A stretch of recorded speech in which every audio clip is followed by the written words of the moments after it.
इस वीडियो में आप अपनी सिलाई मशीन से जुड़ी कुछ मूल बातें जानेंगे। इन बातों को समझने के बाद आप अपनी सिलाई के साथ बहुत प्रयोग कर सकते हैं। सबसे पहले आपको सुई बदलना आना चाहिए। आपको समय समय पर नीडल चेंज करना होगा, क्योंकि नीडल हमेशा के लिए नहीं चलेगा। और तो और आप अपने अलग अलग प्रोजेक्ट्स के लिए विविध प्रकार की नीडल्स का प्रयोग करेंगे। अगर आप बेसिक स्टिच भी कर रहे हो और आपको ऐसा लगे कि सिलाई लाइन से बाहर जा रही है, तो आपको नीडल बदलना चाहिए। नीडल बदलने के लिए नीडल क्लैंप पेज को बाईं तरफ घुमाकर ढीला करें। नीडल क्लैंप से नीडल निकालें। आप देखेंगे कि नीडल का एक सिरा एक तरफ से चपटा है और दूसरी तरफ से गोल होता है।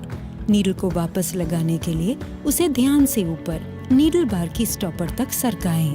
ध्यान रहे कि नीडल का चपटा हिस्सा नीडल बार की तरफ हो। नीडल क्लैंप पेज को कस कर घुमाएं ताकि नीडल हिले नहीं। अब हम रील लपेटना सीखेंगे। विविध रंग के कपड़ों पर काम करते समय जब आपको मैचिंग धागे का प्रयोग करना हो तो ये आपके काम आएगा। रील होल्डर को ऊपर की तरफ खींच के इसमें रील डालें। अब एक्सटेंशन टेबल को हटा दें। कवर खोलकर शटल में से बॉबिन केस निकालें। अब बॉबिन को केस से अलग कर दें। अब रील से धागा खींचें, उसे थ्रेड गाइड के नीचे से पार करें। धागे को बॉबिन के छेद से गुजारें।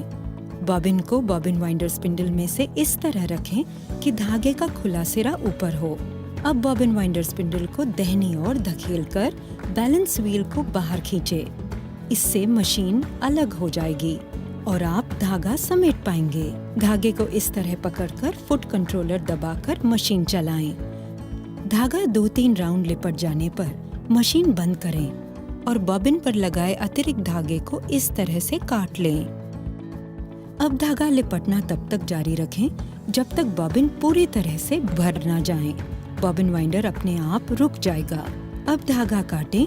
बॉबिन होल्डर को बाईं ओर धकेलें। बॉबिन को बॉबिन वाइंडर स्पूल से निकालें। उसे केस में इस तरह से रखें कि धागा बाईं ओर से खुले।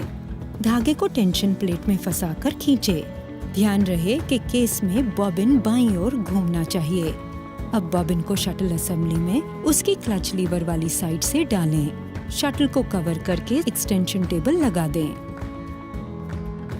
अब आप मशीन को थ्रेड करना सीखेंगे। बैलेंस व्हील को खुद की तरफ घुमाकर थ्रेड टेकअप लीवर को पूरी तरह से उठाएं। अब धागे को मशीन पर लगी ऊपर वाली थ्रेड गाइड 1 में फंसाकर धागे को स्पूल के करीब रख नीचे की ओर खींचें और पॉइंट 2 में लगाकर एरोस के मुताबिक यू टर्न लें।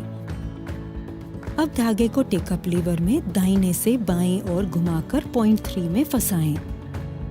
धागे को नीचे की ओर लाएं। टेकअप लीवर आई पॉइंट 4 में फंसाएं। नीडल बार थ्रेड गाइड के पीछे से धागे को बाईं ओर पॉइंट 5 पर सरकाएं। ध्यान रहे कि नीडल ऊंचा हो। नीडल थ्रेडर को नीचे की ओर लाएं और उसकी सहायता से धागे को नीडल में पिरोएं। प्रैक्टिस से ये आसान हो जाएगा, तो 1-2 बार प्रयत्न जरूर करें।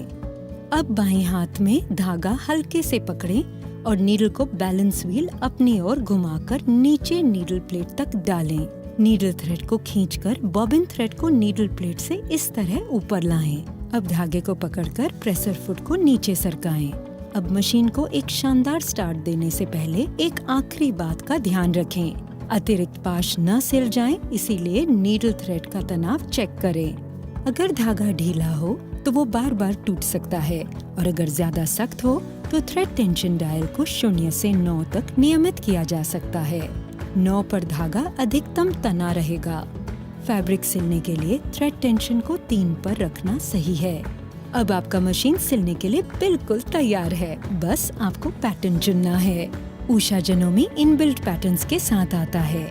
आप कौन सा मॉडल चुनते हैं इस पर निर्भर है। उदाहरण के तौर पर अगर आपको जिगजैग पैटर्न चाहिए तो पैटर्न सिलेक्टर डायल को C पर रखें और स्टिच लेंथ डायल को 2 पर रखें। तो अब एक फैब्रिक लेकर अलग अलग पैटर्न्स और लेंथ्स के साथ जी भरकर एक्सपेरिमेंट करें और इफेक्ट देखें। आप देखेंगे कि जल्द ही आप सिलाई में माहिर बन गए हैं।